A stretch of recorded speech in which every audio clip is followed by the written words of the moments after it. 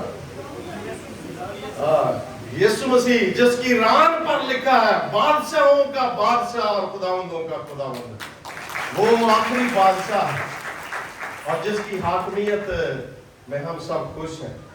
اور خدا کا کلام ہمیں بتاتا ہے کہ یہ دور سیموئیل کا کردار ہمیں بتاتا ہے کہ یہ دور قاضیوں کا دور تھا. سیموئیل اس لیے ہمیں کیونکہ قاضیوں کا دور اس پر ختم ہو گیا. سیموئیل آخری قاضی، اور سیموئیل نہ صرف قاضی ہے بلکہ وہ نبی بھی ہے. یہ بھی سیموئیل کی خصوصیات ہے کہ وہ قاضی بھی ہے، وہ نبی بھی ہے، اور وہ اور کیا تھا؟ وہ کاہن بھی تھا. وہ لاوی کے گھرانے سے تھا. سیموئیل کاہن تھا، سیموئیل نبی تھا، اور سیموئیل قاضی بھی تھا. اور سیموئیل ایک پل ہے جس سے اسرائیل کی تاریخ کا دور ایک دوسرے دور میں داخل ہوا. یشوع پل تھا، موسیٰ ایک پل تھا جو موسیٰ مصر سے بیابان میں لے کر آیا. یشوع بیابان سے ملک کنعان میں لے آیا. اور سیموئیل وہ پل ہے کہ جب خدا کی جو حاکمیت تھی، خدا کا جو راج تھا، اس کو لوگوں نے رد کر دیا، جسے تھیوکریسی انگریزی میں کہا جاتا ہے. کہ ہم مانے کہ ہمارا کوئی زمینی بادشاہ نہیں، خدا ہی ہمارا بادشاہ ہے. اسرائیل کا کوئی بادشاہ نہیں تھا. خدا سمجھتا تھا کہ میں ان کے فیصلے کرتا ہوں، میں ان کی زندگیوں کو سنبھالتا ہوں، میں انہیں ہر چیز مہیا کرتا ہوں، میں انہیں دفاع کرتا ہوں، میں ان کی جنگیں لڑتا ہوں، میں ان کا بادشاہ ہوں. لیکن سیموئیل کی کتاب ہمیں بتاتی ہے کہ تھیوکریسی سے منارکی کی طرف اسرائیل چلا گیا. یعنی خدا کے راج کی بجائے انسانوں کے راج کو انہوں نے مانگا. اور خدا کے حضور انہوں نے جب درخواست رکھی سیموئیل کے ذریعے، تو ہم سیموئیل کی کتاب میں آگے چل کر سیکھیں گے کہ خدا کو یہ بات ناپسند آئی. لیکن خدا نے کہا کہ اگر تم یہی چاہتے ہو، انسانوں کے ہاتھوں میں پڑھنا چاہتے ہو، تو پھر پڑھ کر دیکھ لو. کلام خدا کی یہ آیت بھی ہے کہ کس کے ہاتھ میں تم پڑھنا چاہتے ہو. وہ خدا جو بے شک غضب اور عادل خدا ہے، یا وہ انسان جو بے حس ہے، وہ انسان جو کسی کی قدر نہیں کرتے. اور اس کا انجام ہم جانتے ہیں. خدا نے انہیں بتایا کہ تم چاہتے ہو کہ عام انسان ہماری رہنمائی کریں، عام انسان ہمارا دفاع کرے، عام انسان ہمارے حاکم بنے، تو پھر بنا کر دیکھو. اور ہم ساؤل کو پہلا بادشاہ دیکھتے ہیں، اور پھر اس بادشاہ کا اختتام کہاں پر ہوتا ہے؟ بابل کی اسیری میں اس کا اختتام ہوتا ہے. ساری بادشاہتیں ختم ہو گئی. دونوں راج اسرائیل بھی اور پھر یہودا بعد میں ختم ہو گیا، اور خدا کے لوگ بغیر بادشاہ کے بابل میں غیر اقوام کے حضور 70 سال تک اسیر ہو گئے۔ اور جو بائبل پڑھتے ہیں وہ جانتے ہیں کہ جب وہ 70 سال سے واپس آئے تو پھر ان کا کوئی بادشاہ نہیں تھا۔ عزرا کی کتاب میں ہمیں یشوع بن یہوصدق اور عزرا کی رہنمائی میں جو لوگ واپس آئے، وہ اگرچہ ہمیں وہ شاہی خاندان سے تعلق تو رکھنے والے لوگ تھے، وہ لاوی بھی تھے اور شاہی نسل سے بھی ان کا تعلق تھا، لیکن وہ بادشاہ نہیں کہلائے، کیونکہ وہ اب سمجھ گئے تھے کہ ہمارا کوئی اور بادشاہ نہیں، ہمارا بادشاہ خداوندوں کا خدا ہے۔ لیکن جب واقعی بادشاہوں کا بادشاہ اس زمین پر آیا تو انسان ہے نا، انسان کی خصلت یہ ہے کہ وہ پھر یہ چاہتا تھا کہ یہ بادشاہ رہے ہمارا، لیکن یہ زمینی بادشاہ رہے۔ لیکن جنہوں نے اسے دل سے جانا تھا، جنہوں نے اسے دل سے پہچان لیا، ایمان سے، ایمان کی آنکھوں سے اس کی بادشاہی کو دیکھ لیا کہ وہ ہواؤں پر اختیار رکھتا ہے، وہ پانیوں پر اختیار رکھتا ہے، وہ بدروا پر اختیار رکھتا ہے، وہ پاتال میں سے مردوں کو بلاتا ہے، وہ آسمانوں میں باپ کے دانے جا بیٹھتا ہے۔ انہوں نے تو جان لیا کہ وہ بادشاہ اس زمین کا بادشاہ نہیں ہے، وہ اس پوری کائنات، اس پوری یونیورس کا بادشاہ ہے۔ اور آج ہمارا اور اس کلیسیا کا بادشاہ ایک ہی ہے۔ بے شک ہم پر آج دنیا کے بادشاہ حکومت کرتے ہیں، لیکن ہم خدا کی حاکمیت میں اپنے آپ کو دیں۔ اس کتاب کا مصنف کون ہے؟ بہت سارے لوگ شاید خیال کریں کہ سیمول ہی اس کتاب کا مصنف ہے، لیکن سیمول اس کتاب کا مصنف نہیں۔ بعض لوگ سوچتے ہیں کہ سیمول کی وفات 25ویں باب میں ہوئی، پہلی آیت میں سیمول کی کتاب، پہلی کتاب 25ویں پہلی آیت میں سیمول وفات پا جاتا ہے۔ کچھ لوگ کہتے ہیں پہلی کتاب اس نے لکھی، لیکن بائبل مقدس میں ہمیں اس کا ثبوت نہیں ملتا، نہ ہی اس کی کوئی تاریخی تصدیق ملتی ہے، اور علماء متفق ہیں کہ اس کتاب کا مصنف نامعلوم ہے۔ کس نے اس کتاب کو قلم بند کیا اس کے بارے میں کوئی نہیں جانتا، اور یہ کتاب کوئی 1100 قبل از مسیح کے وقت تحریر کی گئی، اور خدا کا کلام ہمیں بتاتا ہے کہ اس کا مرکزی کردار جو سیمول بذات خود تھا، اس کے نام پر اس کتاب کو منسوب کیا گیا۔ سیمول کے نام کا مطلب پتہ ہے آپ کو کیا مطلب؟ خدا سنتا ہے۔ ایل، یہودی جو نام ہوتے تھے اس میں ایل یا یاوے یا ایل کا استعمال ہم دیکھتے ہیں، جیسے آج ہم مسیح ساتھ لگاتے ہیں، تو یہودی ناموں میں ایل یا یاوے دونوں ہمیں یہودی ناموں میں، عبرانی ناموں میں یہ نام ہمیں خدا کا نام بھی نظر آتا ہے۔ اور سیمول، شاما، جس کا مطلب سننا، سامعین، سماعت سے ہم جانتے ہیں اردو لفظ بھی ہے سننا، اور ایل کا مطلب ہے خدا، وہ خدا جو سنتا ہے۔ اور اس کتاب میں ناموں سے بھی مکاشفات بیان کیے گئے ہیں کہ سیمول جس کی ماں کی دعا خدا نے سنی، اور اس کی دعا کے نتیجے میں خدا نے ایک بڑے شخص کو اس کے خاندان میں برپا کیا۔ اور پھر اس کا شوہر القانا کا مطلب ہے خدا سے پایا یا خدا نے بنایا۔ ہم اپنی زبان میں کہیں، اردو میں، پنجابی میں، تو اللہ دیتا ہم نام رکھتے ہیں، تو اللہ دیتا کا مطلب ہے خدا نے دیا، تو اس کا مطلب یہی ہے کہ خدا نے دیا یا خدا نے بنایا یا خدا سے پایا۔ اور تیسرا بڑا کردار ہمیں حنا نظر آتی ہے، اس کے نام کا بڑا خوبصورت مطلب ہے کہ فضل، گریس، جس کا مطلب ہے خدا نے جس پر فضل کیا۔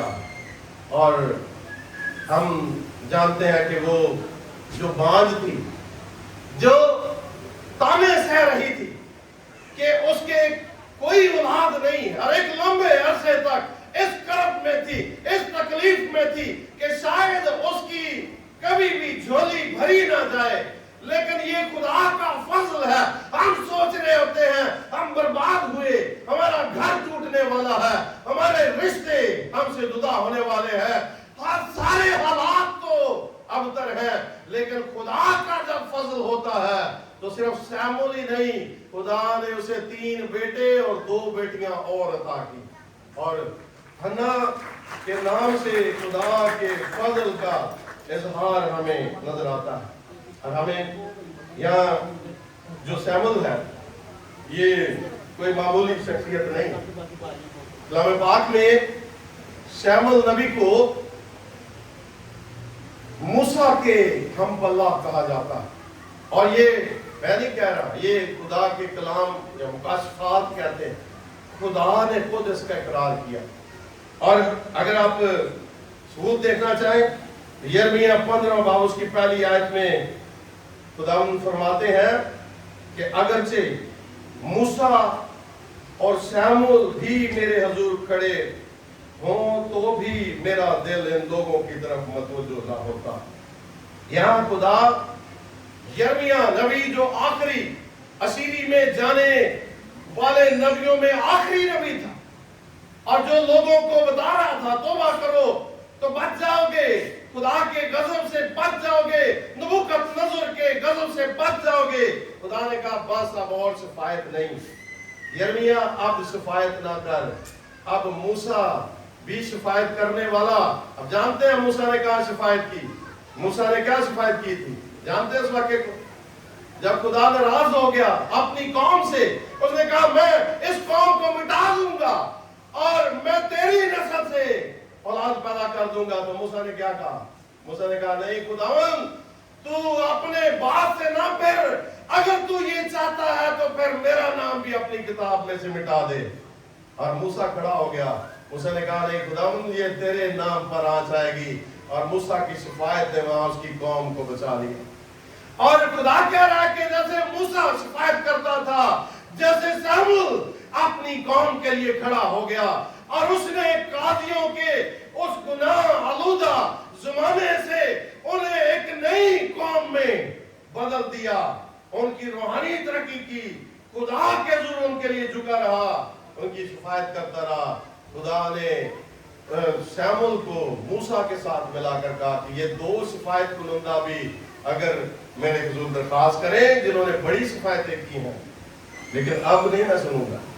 اور یہاں سیمول کا ذکر یہاں اس کتاب سے ہٹ کر ایک اور جگہ بھی ہم دیکھتے ہیں، زبور 99 اس کی 6 آیت میں بھی پڑھتے ہیں۔ زبور 99 اس کی 6 آیت میں لکھا ہے، سیمول کا نام یہاں پر بیان کیا، دعا کرنے والے اور سنے جانے والے لوگوں میں سیمول کا نام گنا گیا۔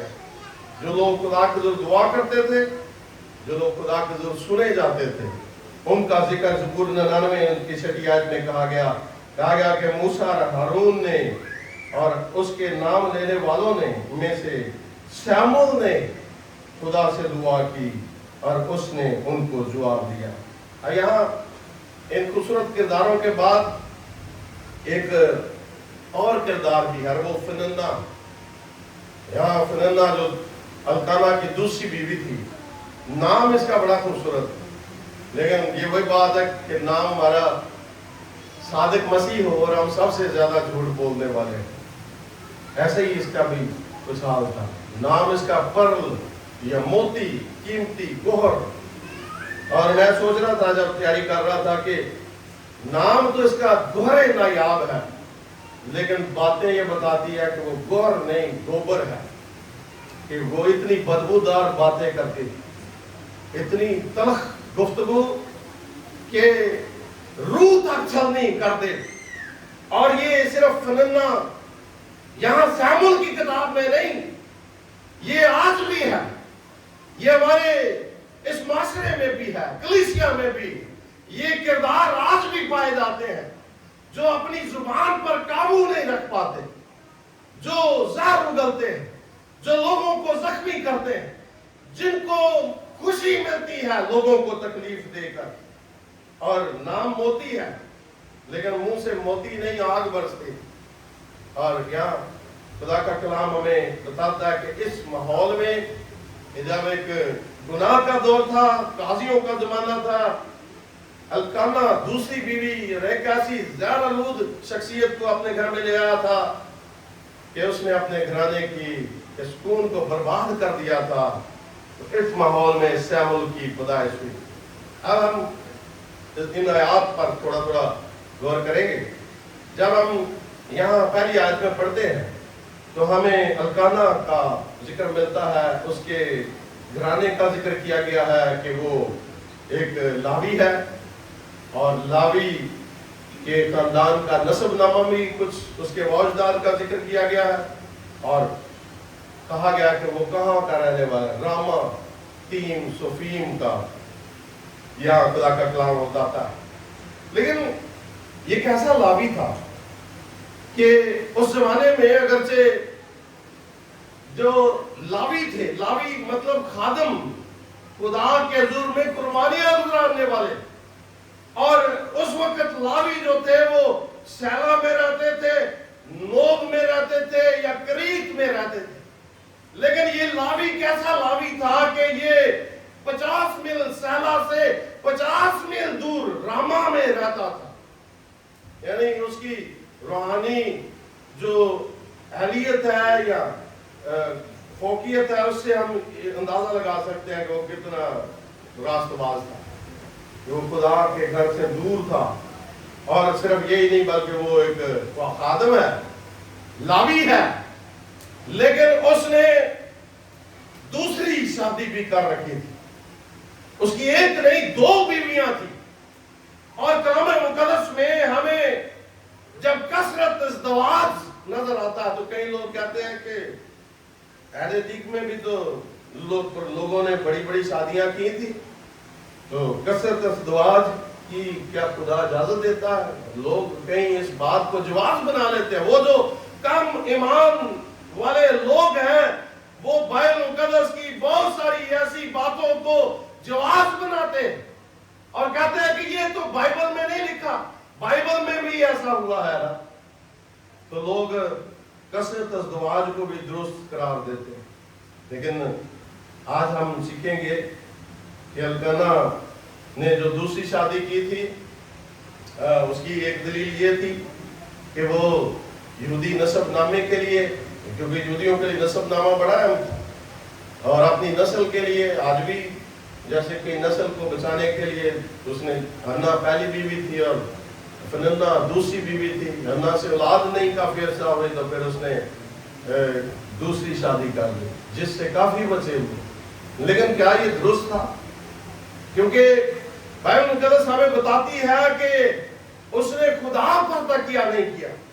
اس نے خدا پر بھروسہ کرنے کے بجائے معاملات کو اپنے ہاتھوں میں لے لیا. اور ہمیں جو یہودی شریعت ہے وہ یہ بتاتی ہے کہ اگر کوئی شخص بے اولاد مر بھی جاتا تو خدا نے یہ حکم دیا تھا کہ اس کا بھائی اس کی بیوی سے اولاد پیدا کرے، اور وہ اولاد جو پیدا ہوتی تھی وہ اس کے بھائی کے نام سے جانی جاتی تھی. اور بائبل میں ایسے بڑے بڑے کردار نظر آتے ہیں کہ وہ مر گئے، ان کی اولاد نہیں تھی، اور اس کے بھائی سے جو اولاد پیدا ہوئی ان کی ماں سے ان کو ان کے نام سے جانا گیا. اور یہاں اس نے خدا پر بھروسہ نہیں کیا. کثرت ازدواج کا یہ مطلب یہ نہیں ہے کہ یہ خدا کی مرضی. خدا کے کلام میں بہت ساری باتیں بیان کی گئی، لیکن وہ ایسے ہی ہے کہ جیسے ہمیں خبر دی گئی.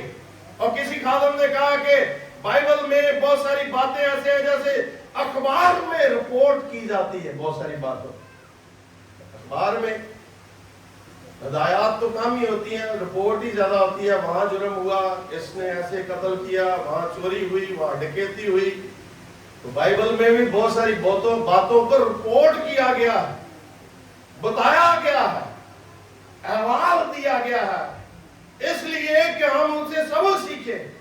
اس لیے نہیں کہ ہم کہیں کہ نہیں بائبل میں لکھا ہے تو پھر یہ خدا کی مرضی. خدا کی مرضی نہیں، خدا کی مرضی ہرگز یہ نہیں ہے.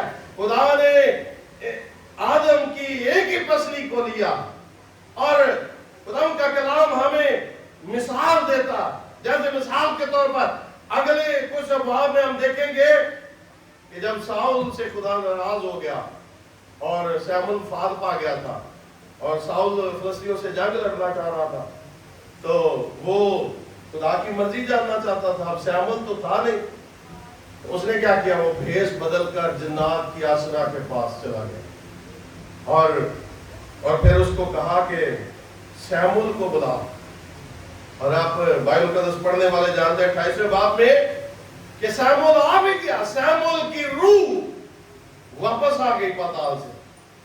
اور اس پر جب ہم اس باب میں جائیں گے تو ہم اسے سیکھیں گے تفصیل سے.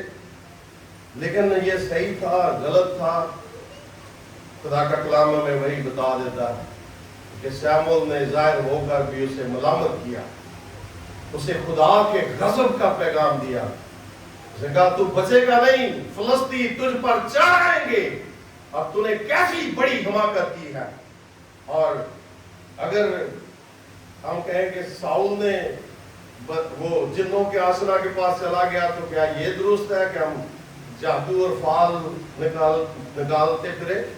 ہم کہیں کہ یہ بائبل میں بھی تو کیا لوگوں نے، تو یہ درست نہیں. بائبل میں بہت ساری باتیں جو بتائی گئی ہیں وہ اس لیے کہ ہم ان سے بچیں، لیکن یہ خدا کی تعلیم میں اور بائبل کی بہت ساری ہدایات میں فرق کرنے کی ضرورت ہے. کہ بائبل کی تعلیم نہیں ہے کثرت ازدواج، بائبل کی تعلیم نہیں ہے. یسوع مسیح سے جب یہ سوال کیا گیا تو خداوند نے کہا کہ ابتدا میں خدا کی یہ مرضی نہیں تھی. خدا نے آدم کی پسلی میں سے ایک ہی عورت نکالی اور جسے خدا نے جوڑا اسے انسان کسی بھی وجہ سے جدا نہ کرے. خدا طلاق کو پسند نہیں کرتا. اور خدا نے کہا مرد اپنے ماں باپ کو چھوڑے گا اور اپنی بیوی سے ملا رہے گا اور وہ دونوں، وہ 3-4 نہیں، وہ دونوں ایک تن ہوں گے. اور خدا کے کلام میں یسوع مسیح نے بھی ہمیں اس کی ہدایت دی. تو القانا کے فیصلے نے اس کے حالات کو سدھارا نہیں. کبھی کبھی ہم جب اپنی منمانی اور مرضی کرتے ہیں اور سوچتے ہیں کہ شاید اس سے کچھ بہتری ہوگی، خدا کو نظر انداز کر دیتے ہیں، تو وہاں پھر حالات سدھرے نہیں، بگڑ گئے. اس نے اولاد تو پالی لیکن خوشی جاتی رہی. اس کے گھر کا چین برباد ہو گیا. وہ اپنی بیوی حنا سے پیار کرتا تھا لیکن اس کی محبت دھری کی دھری رہ گئی. اور خدا کا کلام ہمیں بتاتا ہے کہ ہمیں بھی بائبل یہ نہیں کہتی کہ جس طرح القانا نے اس معاملے کے لیے دعا نہیں کی. اگر آپ پڑھیں بائبل کو تو یہ کہاں کہیں پر بھی نہیں ذکر کہ اس نے اس مسئلے کے لیے دعا کی ہو. اس نے کہا کہ میری بیوی تو پریشان کیوں ہے، ہم خدا سے مانگتے ہیں، ہم خدا کے حضور جھکتے ہیں، ہم خدا کو کہتے ہیں. اس نے اپنی بیوی کو اس مصیبت میں اکیلا ہی چھوڑ دیا اور خود اس مسئلے کا حل یہ نکال لیا کہ دوسری شادی کر لی. اور دعا کرنے کی بجائے جب ہم بھی مختلف حل نکالنے کی کوشش کرتے ہیں، وہ کوئی بھی آج مسئلہ تو حالات ایسے ہی ہوتے ہیں. آج کوئی بھی مسئلہ اگر ہمارا خاندانی ہے، ہمارے بچوں کے تعلق سے ہے یا مادی مسئلہ، تو آج یہ عام ہے کہ لوگ ایک قرض کو اتارنے کے لیے دوسرا اور پھر تیسرا اور پھر چوتھا اور پھر پتہ کیا ہوتا ہے، پھر اس قرض کو اتارنے کے لیے اپنا ایمان بھی بیچ دیتے ہیں. اور یہ افسوسناک حقیقت ہے کہ ہم خدا کو نہیں کہتے، ہم خدا کے حضور اپنے مسائل کو لے کر نہیں جاتے، ہم اپنے مسئلے خود حل کرنا چاہتے ہیں. القانا نے ایسے کیا اور ہمیں خدا کا کلام بتاتا ہے، ایک ایسے شوہر کی مثال بھی دیتا ہے جس نے اپنی بیوی کے لیے دعا کی جب وہ باعث تھی. اور وہ شوہر پتہ کون ہے؟ وہ شوہر اسحاق ہے. ہم بائبل مقدس میں 25 باب اس کی پیدائش کی کتاب 25 باب 21 آیت میں پڑھتے ہیں کہ اسحاق نے اپنی بیوی کے لیے خداوند سے دعا کی کیونکہ وہ بانجھ تھی اور خداوند نے اس کی دعا قبول کی. یہاں ہم اسحاق کے باپ ابراہیم کو بھی دیکھتے ہیں کہ وہ بھی اپنی زندگی کمزور لمحے میں کمزور پڑ گیا اور اس نے بھی غلط قدم اٹھا لیا جب اس نے ہاجرہ سے دوسری اولاد پیدا کی جو آج تک مصیبت کا باعث بنی ہوئی۔ ہم جو فیصلے لیتے ہیں ہمارے لیے وہ فیصلے دور تک ہمیں تکلیف دیتے ہیں۔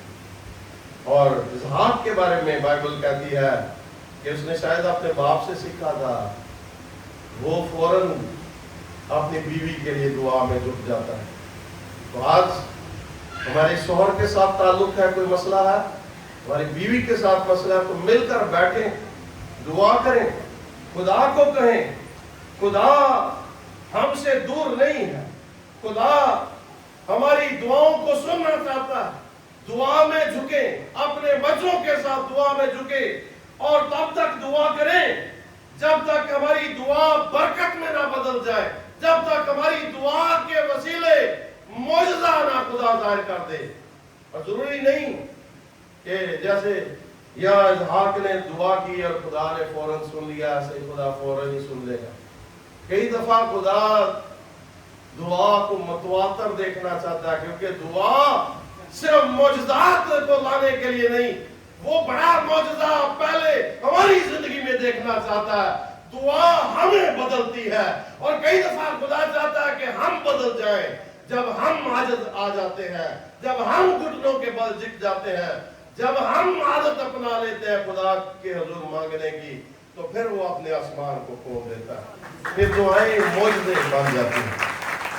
اور اس لیے دعا کرنا بند نہ کریں، دعا کرتے رہیں اور خدا اپنا جلال ظاہر کرے گا۔ اور یہاں جو آج ہمارا موضوع ہے، میں بھول گیا کہ آج ہمارا موضوع ہمارا گھر اور دعا، یہ ہمارا آج موضوع ہے۔ اور ہم نے گھر کے بارے میں تھوڑا سا سیکھا، اب تھوڑا اس اور کچھ جو اس ورد میں کچھ باتیں ہیں وہ دیکھیں گے۔ یہاں سیلا کا ذکر آپ نے بھی سنا کہ 30 آیت میں کہ یہ شخص ہر سال اپنے شہر سے سیلا میں جاتا تھا۔ اب وہ سیلا میں کیوں جاتا تھا؟ ہیکل کہاں پر تھی؟ ہیکل کہاں پر تھی؟ پہلی ہیکل کس نے بنائی تھی؟ سلیمان۔ تو ہیکل کہاں پر تھی؟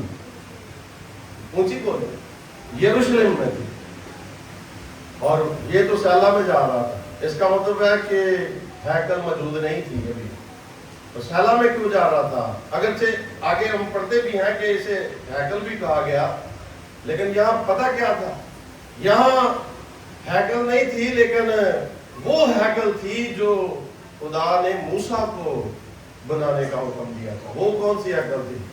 وہ خیمہ اجتماع تھا۔ تو کلام سیکھے بھی ساتھ ساتھ، وہ بیابان میں جو خدا نے خیمہ اجتماع بنایا تھا، جس میں عہد کا صندوق بھی تھا، وہ خیمے کی طرح تھا، اسے ایک جگہ سے دوسری جگہ لے جایا جاتا تھا، اور وہ خیمہ اجتماع، وہ خدا کا گھر سیلا میں اس وقت تھا، جسے خدا کا گھر اور ہیکل بھی کہا گیا۔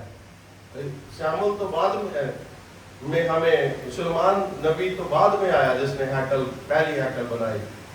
پہلی ہیکل کس نے بنائی تھی؟ سلیمان نے۔ دوسری ہیکل کس نے بنائی؟ دوسری ہیکل عزرا کی کتاب پڑھے تو آپ کو پتا چلے گا۔ عزرا کے زمانے میں واپس آنے والے لوگوں نے عزرا کی قیادت میں وہ ہیکل بنی تھی۔ اور یہاں خدا کا کلام ہمیں بتاتا ہے کہ وہ سیلا میں خدا کے حضور جاتا تھا۔ اور میں نے شروع میں بتایا کہ یہ 50 میل کا یہ فاصلہ تھا۔ یہاں ایک خوبصورت بات الکانا کے تعلق سے، وہ اپنے گھر میں عبادت کے لیے کہاں سے جاتا تھا؟ 50 میل دور سے خدا کے گھر، اور خدا کے حضور میں قربانیاں لے کر جاتا تھا، خالی ہاتھ نہیں، خدا کے حضور میں ذبیحے گزارنے کے شکر۔ یہاں علماء کہتے ہیں کہ یہ ذبیحے جو تھے یہ سلامتی کی قربانی تھی، جس کو رفاقت کی قربانی یا رفاقت یا شکر گزاری بھی ہم کہہ سکتے ہیں۔ اس میں ہوتا کیا تھا کہ جانور کی جو چربی ہے اسے خدا کے حضور گزرانا جاتا تھا، اور جانور کا ایک حصہ کاہن کو دیا جاتا تھا اور ایک حصہ جو شکر گزاری کرنے والے خاندان کو دیا جاتا تھا، اور یہ ایک بڑا خوبصورت سما ہوتا تھا جس میں ایک طرف خدا اس قربانی میں شامل ہوتا تھا، ایک طرف کائن اس قربانی میں شامل ہوتا تھا، اور ایک طرف اسی مقام پر اس قربانی کا گوشت بھنا ہوا سیدہ کے مقام پر وہ گھرانہ بھی اس شکر گزاری میں شامل ہوتا. تو یہ ایک خوبصورت ضیافت شکر گزاری جس کا نمونہ آج پاکستان، یہ پاکستان سب سے بڑی شکر گزاری کی عبادت جس میں خدا اور اس کے لوگ اور کائن سارے مل کر خدا کا شکر کرتے ہیں. اس بڑی قربانی کے لیے خدا نے برہ مہیا کیا، اس نے بدن دے دیا، اس نے خون دے دیا، اور ہم اس بدن اور اس خون میں خدا کی میز پر شریک ہوتے ہیں. اور یہ صرف تصویر ہے، حقیقت ابدیت میں خدا پوری کرنے والا ہے، جب واقعی خدا کی دسترخوان پر ہم اس کے ساتھ کھائیں گے اور پیئیں گے. اور یہ پاکستان اس شکر گزاری کی علامت، یہ قربانی جو رکھی جاتی تھی کچھ اس طرح کی تھی. اب یہاں ایک اور بات، وہ جب یہاں قربانی کو گزرانے کے لیے ساتھ جاتے تھے تو یہ یہاں خدا کا ایک نام بتایا گیا، اور یہ تیسری آیت ہے. یہ شخص ہر سال اپنے شہر سے سیلا میں کس کے پاس جاتا تھا؟ بائبل رب الفاظ کے حضور.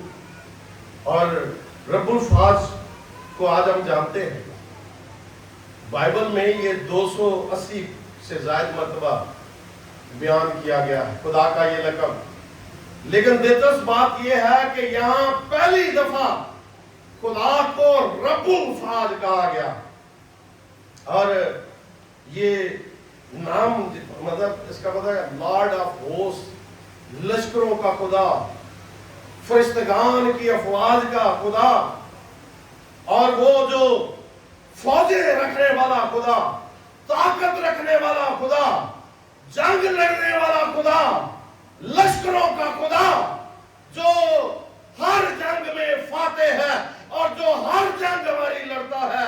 وہ جنگ ہمارے خاندان میں رشتوں کی جنگ ہو، وہ جنگ ہمارے بچوں کی بے روی ہو، وہ جنگ ہماری مادی کمزوری ہو، وہ جنگ ہمارے کوئی بھی مسائل ہو، رب الفاظ اسے کہا گیا، جس کا مطلب ہے کہ وہ زبردست جنگ جو خدا جنگ کرنے کے لیے تیار ہے.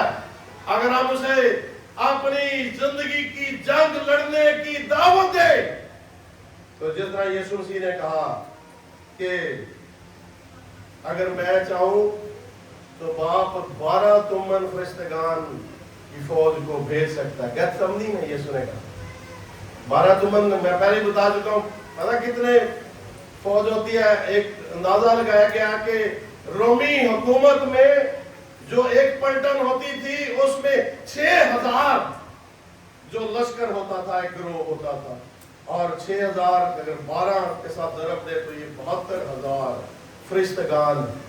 اور آپ کو پتا ہے بائبل میں نوح کے زمانے میں خدا کو تو صرف حکم دینا ہے، ہوائیں تھم جائیں، بارشیں رک جائیں، نوح کے زمانے میں طوفان آ جائے، سدوم کے اور عمورہ کے علاقے میں آگ بھسم کر دے. خدا کو تو صرف کہنے کی ضرورت ہے، وہ سب کچھ تہس نہس کر سکتا ہے. وہ لشکروں کا خدا ہے، اور اگر وہ سب کچھ برباد کر سکتا ہے، وہ جو لشکر رکھتا ہے، اگر ہم اسے کہیں تو اپنے ان لشکروں کو ہمیں ہمارے دفاع اور تحفظ کے لیے بھی بھیج سکتا ہے. جیسے یسوع مسیح نے کہا کہ میں چاہوں، اور بائبل بتاتی ہے کہ اس نے ایمانداروں کو اپنے لوگوں کی حفاظت کے لیے مقرر کر رکھا. اور یہاں خدا کا کلام ہمیں بتاتا ہے کہ یہ گھرانہ جو وہاں گیا، وہاں کیا ہوا کہ القانا نے ذبیحہ گزرانا اپنی بیوی کو اس میں سے دونا حصہ دیا، جو ان کا حصہ آیا اس نے دگنا حصہ دیا، کیونکہ وہ اسے کسی طرح خوش دیکھنا چاہتا تھا. لیکن وہ خوش کیسے ہو؟ اس کی جو صوت ہے، کلام کہتا ہے، اسے چھیڑ رہی تھی، اسے زخمی کر رہی تھی، تکلیف دے رہی تھی. اور پھر کلام ایک خاص بات بھی بتاتا ہے کہ اس کا رحم بند کیا گیا. یا 5ویں آیت میں اور پھر 6ٹھی آیت میں 2 دفعہ اس بات کو کہا گیا، اس کا رحم بند کیا گیا. بائبل مقدس میں حنا واحد خاتون نہیں ہے جو اس مصیبت سے دوچار تھی. بائبل میں بہت سارے جوڑے اس مصیبت سے دوچار تھے. میں نے کچھ اشارت میں بتایا سارہ اور ابراہیم 25 سال تک انتظار کرتے رہے. اسحاق اور ربکہ 20 سال تک انتظار کرتی رہی. یعقوب اور اس کی بیوی راخل بھی بانج تھی، اور یعقوب نے تو غصے میں سے آ کر کہا کیا میں خدا کی جگہ ہوں جو تجھے اولاد دوں؟ یہ خدا کی مرضی ہے. اور ہمیں پھر منوحہ کی بیوی جس کا نام نہیں، جس سے سیمول پیدا ہوا، اور ابراہیم سے اسحاق پیدا ہوا، اور اسحاق اور ربکہ سے یعقوب پیدا ہوا، اور منوحہ سے سمسون پیدا ہوا، اور نئے عہد نامے میں الیشا اور زکریا کا ذکر ہے جن سے یونا استباغی پیدا ہوا. اور ہمیں کئی جوڑے نظر آتے ہیں، اور بائبل مقدس میں 2 دفعہ اسے پتہ کیوں درایا گیا ہے کہ خدا نے اس کا رحم بند کیا تھا، کیونکہ خدا بتانا چاہتا ہے کہ خالق میں ہوں، زندگی میں پیدا کرتا ہوں، میں چاہوں تو زندگی پیدا ہو. اگر کوئی حاملہ ہوتی ہے، اگر کوئی خاتون اس فضل کو پاتی ہے تو یہ اس کی لیاقت نہیں ہے. اگر خدا نے کسی اولاد دے رکھی ہے تو یہ اس کی لیاقت نہیں ہے، یہ خدا کا فضل ہے جو اس گھرانے پر ہوا ہے. یہ خدا کا فضل ہے جو اس نے اس خاتون پر کیا ہے. خدا نے کہا وہ زندگی کو پیدا کرتا ہے. اور دوسری بات یہ کہ ان سارے بچوں سے خدا یہ بھی سکھانا چاہتا ہے. سیمول کی ماں تکلیف میں تھی، یہ دیگر مائیں ان کے شوہر بھی تکلیف میں تھے، لیکن یہ سارے بچے معجزانہ طریقے سے پیدا ہوئے. کبھی کبھی ہم سوچ رہے ہوتے ہیں کہ ہماری زندگی کے مسائل حل کیوں نہیں ہو رہے، لیکن انتظار کریں کہ خدا بڑا معجزہ کرنے والا ہے. انتظار کریں، خدا کام کر رہا ہے. اور یہاں دیکھیں اگر سیمول پہلے ہی پیدا ہو جاتا تو پھر حنا اسے اس طرح خدا کو نظر نہ کر دیتی.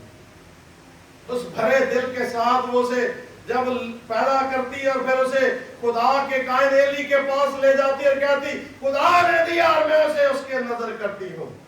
اور اگر پہلے حنا کی اولاد ہو جاتی تو وہ شاید ایسا نہ کرتی. یہ بچہ عام بچہ نہیں تھا. اور آپ مایوس نہ ہو، ایسے جوڑے مایوس نہ ہو، ایسی خواتین مایوس نہ ہو. خدا ان کے لیے منصوبہ بنا رہا ہے. خدا ان کے لیے بڑے معجزات کرنے والا ہے. صرف ضرورت اس بات کی ہے کہ آپ گھٹنوں کے بل جھک جائیں. جیسے سیمول نے اسرائیل کی تاریخ کو بدل دیا، آج خدا آپ کے خاندانوں کی تاریخ کو بھی بدلنے والا ہے. لیکن آپ ایمان سے اسے پکاریں.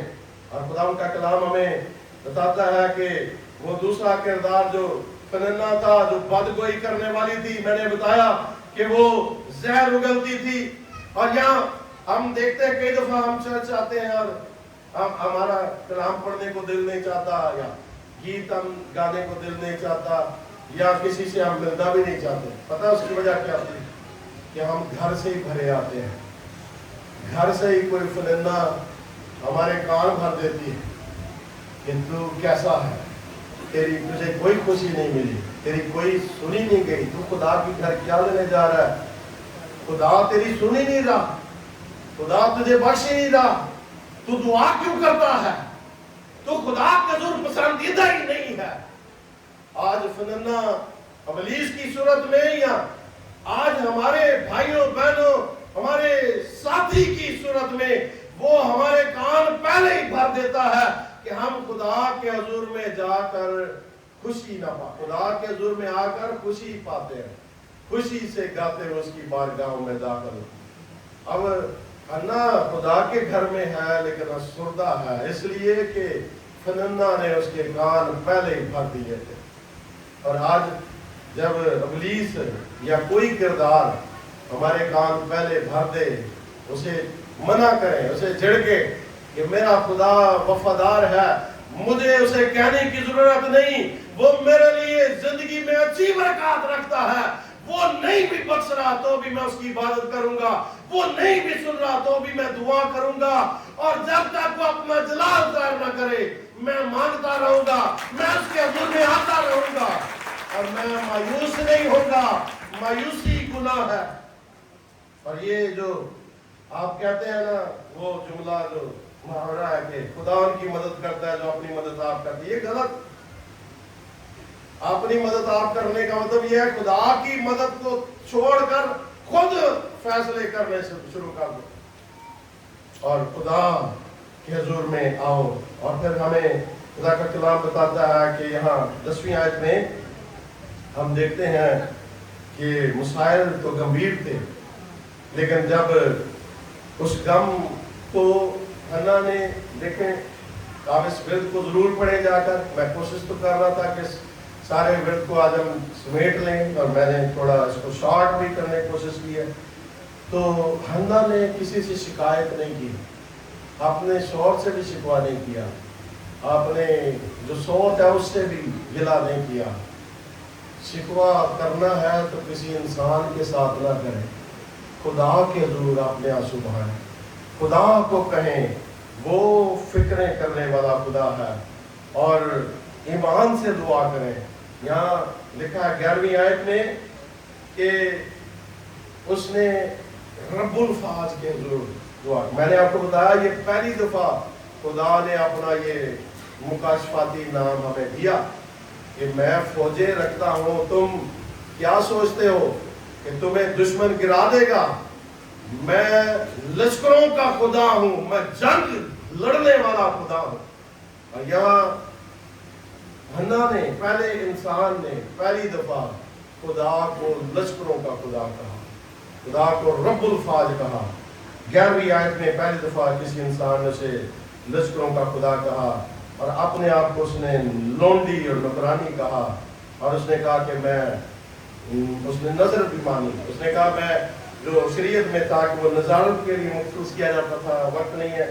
سیمول کو جیسے نظر کیا گیا تھا کہ اس میں یہ ہوتا تھا کہ میں نہیں پینی, بال نہیں, سر پر اس طرح نہیں منڈوانا, اور کسی مردہ کے پاس نہیں جانا. اور شمشون نے یہ باتیں توڑی تھی, اور ہم جانتے ہیں کہ اس نے یہ نظر مانی. اس نے کہا میں کوئی بدی نہیں کروں گی, میں کوئی بری چیز نہیں کھاؤں پیوں گی, اور میں اپنے بچے کو محسوس کر دوں گی. یہ ہمیں خاتون سکھا رہی ہے نہ صرف دعا کرنا بلکہ خدا کے حضور شکر گزاری کرنا بھی. خدا جب سنتا ہے تو جو کچھ ہمیں دیتا ہے اس کا شکر بھی کریں.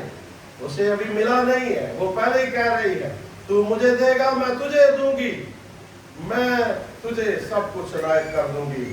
اور ایلی جو دیکھ رہا تھا, آخری بات یہ کہ اس کے ہونٹ ہل رہے تھے, تو اس نے سوچا کہ یہ میں کہنے سے ہوں. اس نے کیوں ایسا سوچا؟ کیوں؟ اس نے, وہ خادم ہے, اس کو درست سوچنا چاہیے تھا. لیکن یہ بات ہمیں بتاتی ہے کہ تب ماحول ہی ایسا تھا, اس زمانے کے لوگ ہی ایسا. آج بھی لوگ باز نہیں آتے, آج بھی کوئی تہوار ہو تو مجھے پچھلی دفعہ بھی کسی نے بتایا تھا کہ لوگ باز نہیں آتے, وہ ایسی ممنوع چیزیں استعمال کر کے خدا کے حضور آ جاتے ہیں. اس وقت یہ عام بات تھی. اس نے سمجھا کہ شاید اس نے کوئی ممنوع چیز لی ہے, اس لیے یہ بڑبڑا رہی ہے, منہ سے بول کچھ نہیں رہی, ہونٹ ہل رہے ہیں. لیکن یہاں خوبصورت بات یہ ہے کہ ہمارے ہونٹ ہلیں یا نہ بھی ہلیں, ہمارے منہ سے الفاظ صادر ہوں یا نہ بھی ہوں, لیکن اگر ہم دل سے خدا کو دل میں بھی پکار لیں تو وہ سن لیتا ہے. اور آنسو اگر آنکھوں سے بہہ نہیں بھی رہے, دل اگر رو رہا ہے تو یقین کریں خدا ان آنسوؤں کو بھی دیکھ لیتا ہے. اور جب آپ اس ایمان کے ساتھ اپنے دلوں کو خدا کے حضور لے لیں گے, اس ایمان کے ساتھ خدا کے حضور اپنے آنسوؤں کو بہائیں گے, تو خدا سے جو مانگیں گے خدا برسے گا. وہ تو چاہتا ہے کہ اپنا بوجھ مجھے دو. یسوع نے کہا کہ تاکہ مانو بوجھ سے دبے لوگوں میرے پاس آؤ, میں تمہیں آرام دوں گا. ہم اپنے آپ کو اس کے آرام میں سپورٹ کریں. خدا ہمیں باتوں کو سیدھے کرتے ہیں.